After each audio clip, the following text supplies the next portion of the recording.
Today's Talk About a Tuesday question is, holiday season is here again. Every year I overspend during this time and end up carrying debt for the whole year only to do it again the next year. Do you have some tips to prevent overspending during the holiday season? Now, it's interesting because every couple of years I get some version of the same question around this time. And I will answer the question again because I do have some updated resources, apps, websites that will be beneficial that didn't exist the last time I did the video or the time I did the video before that. Now, you really need to deal with this pressure you're feeling to overextend yourself during this time when you don't have it. It just doesn't make sense. So whatever social pressures you feel that you can't cope with, I can't deal with that, but I will help you do better this year and especially for next year, because some of the things I'm going to tell you, it's a little late to do because we're here now, but they'll be useful and even more useful for planning for next year. So really the trick is to start planning early. So as soon as this season is over, you should be planning for the next year, and it makes life a lot easier. But for this project, and this is a project, holiday season is a project. For this project and any project that you ever do, you have to create a budget and stay within the confines of the budget. So how do you determine a budget for holiday season? Well, you have to know what you're working with in totality first. And a rule of thumb is that you should not be allocating more than 1.5% of your total annual income on the holiday season. Now, that's assuming you did a budget for everything else you had to do. But for next year, right, as you're budgeting your total income over the next year for everything that you're going to do, 1.5%, that's it. So what does that look like? If you have $60,000 a year, that's about $900 that you allocate for the holiday season. And when we say allocate for the holiday season, that's everything that the holiday season entails. Most people are just thinking about the gifts. And even when they think about the gifts, they forget about the tips that you give to the babysitter and the postal worker and, you know, whoever else that you give a tip to, that's included in your gifts. But aside from gifts, you have to consider decorations, right? Especially if you get new decorations, if you can't carry over the old decorations. Hopefully you have decorations in a box somewhere in the closet and you can just reuse them. But decorations, if you're hosting, food, or if you're just having a little extra, feasting, right? Travel, some people like to travel during the holiday season. So if you're traveling, gifts, decorations, food, all the things that encompass holiday spending, not just gifts. So you need to organize, right? And to organize, a couple of resources. Google Keep helps you with lists. And I had to write all these down because these are all, is a long list. So get ready to take some notes. A long list of apps for you. And Todoist are two good apps for helping you organize in terms of your budget and your list. So once you figure out all the things that you need to do, then you start breaking it down. Okay, so for food, this is how many people we're hosting. This is how much I need for that, right? And you keep your menu within the budget.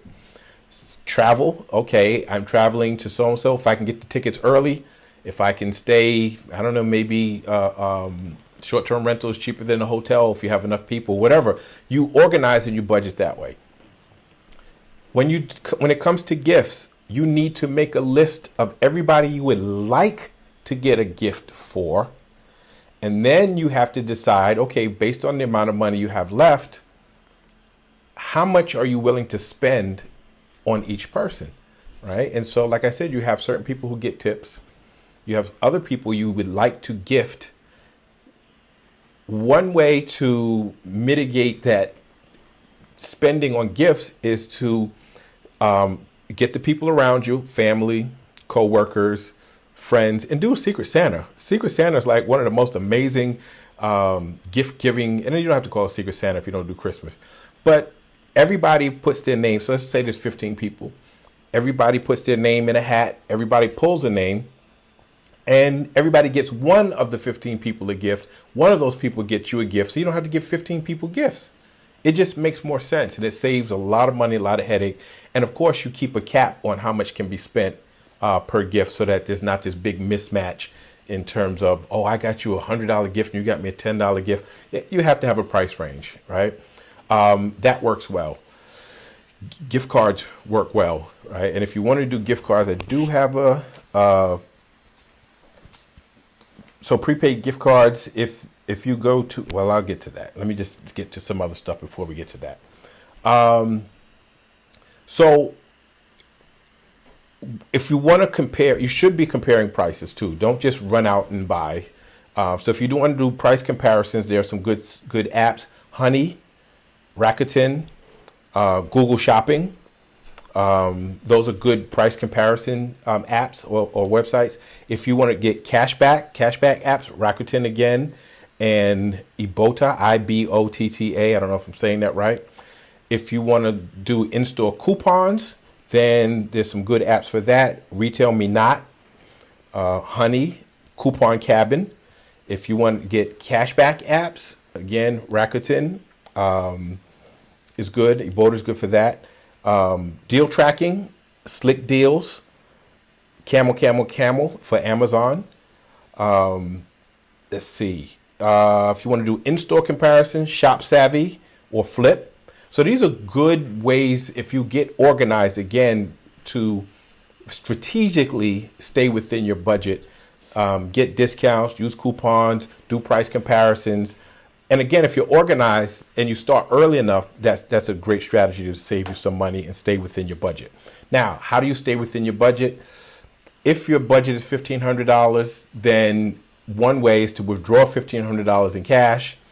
And when that cash is gone, it's gone. But some of you say, well, I like to do online shopping. So how do you deal with online shopping? You can get a prepaid debit card and do the exact same thing, right? That way you can shop online or in the store. But when that card is empty, it's empty. That's it. You're out of your budget. Nothing else can be spent. If you don't have the cash or don't have a prepaid card and you have to use your credit card, make sure you opt for one of your low interest cards that and one that gives you cash back or rewards. Those are the best ones if you're going to use it. But don't use it without a plan for paying it back quickly. If you can't pay it back within the month, make sure you can pay it back relatively quickly so you don't accumulate the interest. And that's what generally kills people during the holiday time. Even though they stay within budget, they don't pay it off right away and the interest accumulates and makes it bad. I want to keep this video kind of short. Black Friday, to me, is bait and switch, right? Can you get some deals? Yes. Do you want to fight with everybody in the store? Some people like that. Not me. I'm not fighting. I don't need another television set. They bait you with a big giant TV. You don't need another flat screen TV. Cyber Monday usually lasts more than just a Monday, and you can probably get better deals online. What else? After the holiday, if you want to start shopping for next year, you can get discounts 50, 75% off on things. So get non-perishable things that will last the following year, and kind of have a list of who you'd like to give those things to. That tends to work well. Like I said, gift cards. Let me see. I do have an app for that. Some discount. Oh, Raise or Card Cash. That those work for discounted gift cards, not regular price. So I think there's up to about 30% off if you use that. So that's Raise or Card Cash.